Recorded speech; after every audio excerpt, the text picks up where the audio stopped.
नमस्कार साथियों, आपका एक बार फिर से स्वागत है। दोस्तों, आप सबके अनुरोध पर मैं फिर से एक बार लेकर आ गया हूँ मध्य प्रदेश के अंदर जो उपचुनाव होने वाले हैं उसका ओपिनियन पोल। दोस्तों, आपको पता होगा कि मध्य प्रदेश में सरकार गिर गई है और 22 विधायकों ने इस्तीफा दे दिया है। इसके अलावा 2 सीटें पहले से ही खाली थी और एक बीजेपी के भी विधायक ने इस्तीफा दिया है, तो कुल 25 सीटों पर आपका वहाँ पे उपचुनाव होने वाला है। तो उन 25 सीटों पर जो उपचुनाव होने वाला है उसका सर्वे मैं लेकर आपके सामने आ गया हूँ दोस्तों। तो चलिए मैं आपको बताऊंगा कि आखिर वहाँ पे कौन जीतेगा, किसको कितनी सीटें मिल सकती हैं और उन सीटों के हिसाब से फिर आगे किसकी सरकार बन सकती है। वर्तमान समय में उपचुनाव जो होगा कुल 25 सीटों के लिए जो कि उपचुनाव होगा। शिवराज सिंह चौहान ने आज जो है कि मुख्यमंत्री पद का शपथ ले लिया है दोस्तों। और इसके लिए सबसे पहले मैं आपको बताऊंगा कि देखिए, इसमें सबसे बड़ी बात ये है कि बीजेपी के पास इस समय 105 सीटें हैं और कांग्रेस के पास 92 सीटें हैं। और जब उपचुनाव पूरे हो जाएंगे 25 सीटों पर, तो इनमें सभी मतलब दोनों पार्टी में किसी एक को 116 सीटों की ज़रूरत पड़ेगी। जिसके पास 116 सीट होगा वो उपचुनाव के बाद पूर्ण बहुमत उसका हो जाएगा। तो देखिए दोस्तों, इस स्थिति में क्या होगा कि जो चुनाव 25 सीटों पर होंगे उसमें बीजेपी को कम सीटें जीतना होगा और कांग्रेस को ज़्यादा सीटें जीतना होगा। तो इस स्थिति में जो 116 के आसपास मतलब 116 सीटें जीत लेगा उसकी जीत निश्चित है, क्योंकि इसमें 4 निर्दलीय हैं, 2 समाजवादी पार्टी 2 बीएसपी के और 1 समाजवादी पार्टी का वहाँ पे विधायक वर्तमान में हो और 4 निर्दलीय, आपको मैंने बता दिया। तो चलिए हम लोग अब देखते हैं किसको कितनी सीटें मिल सकती हैं। दोस्तों, ज़मीन पर बहुत सारे मुद्दे हैं जिन मुद्दों के आधार पर ये उपचुनाव होगा।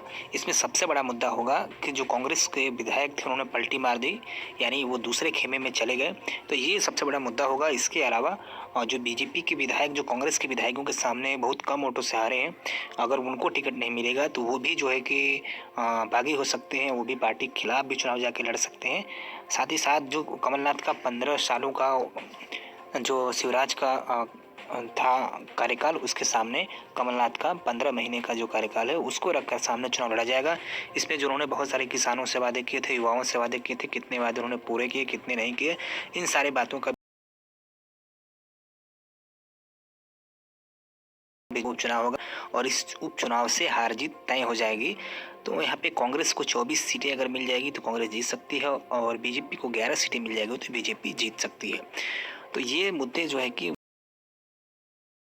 और इन मुद्दों के आधार पर सब लोग लड़ेंगे। तो इसमें देखा जाएगा कौन जीतने में कामयाब होता है या कौन जीतने में कामयाब नहीं होता है।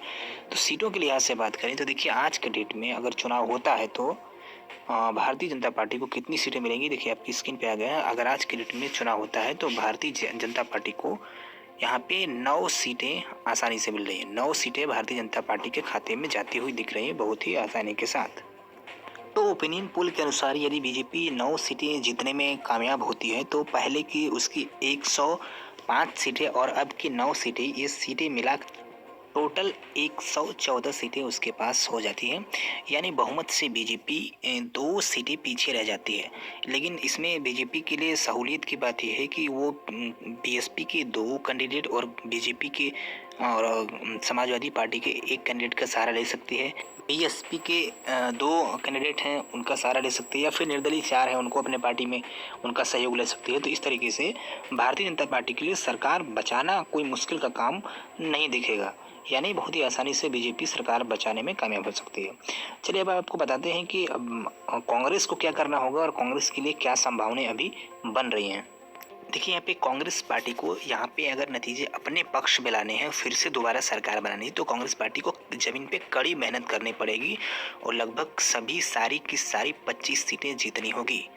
क्योंकि कांग्रेस उनके पास जितनी सीटें हैं इस समय 92 सीटें हैं और ओपिनियन पोल के हिसाब से कांग्रेस पार्टी को 16 सीटें मिल सकती हैं। तो इस तरीके से 16 सीटें मिलने के बाद कांग्रेस पार्टी के पास टोटल सीटें हो जाती हैं 108 सीटें। 92 + 16 108 सीटें हो जाएंगी। तो भी 8 सीटों की ज़रूरत और पड़ेगी कांग्रेस को। सपा बसपा और निर्दलियों को मिलाने के बाद भी कांग्रेस को जो है कि बहुमत लाने में काफ़ी मशक्क़त करनी पड़ेगी। और जब भारतीय जनता पार्टी बहुमत के नज़दीक होगी तो उसे आसानी से जो है कि बहुमत जुटाने में सफलता मिल जाएगी। तो इस तरीके से आप देख सकते हैं कि क्या यहाँ पे होने वाला है और किस तरीके का माहौल बन रहा है। इसके बाद देखिए फाइनल फिगर आपको बता दें, फाइनल बीजेपी को इस उपचुनाव में 25 सीटों में 9 सीटें और कांग्रेस पार्टी को फाइनली 16 सीटें मिलती हुई दिख रही हैं। तो इस तरीके से जो है कि यहाँ पर पूरा आपके सामने हमने उपचुनाव का ओपिनियन पोल रखा। दोस्तों तो इस तरीके से हमने ये पूरा आंकड़ा आपके सामने रखा। चुनाव की घोषणा होने के बाद हम और सर्वे करेंगे और आपके सामने रिजल्ट लेके आएंगे। आपकी क्या राय है इसको लेकर के, मध्य प्रदेश में क्या हो सकता है, किसको कितनी सीटें मिल सकती है? कमेंट्स करिए, वीडियो को लाइक करिए, शेयर करिए, सब्सक्राइब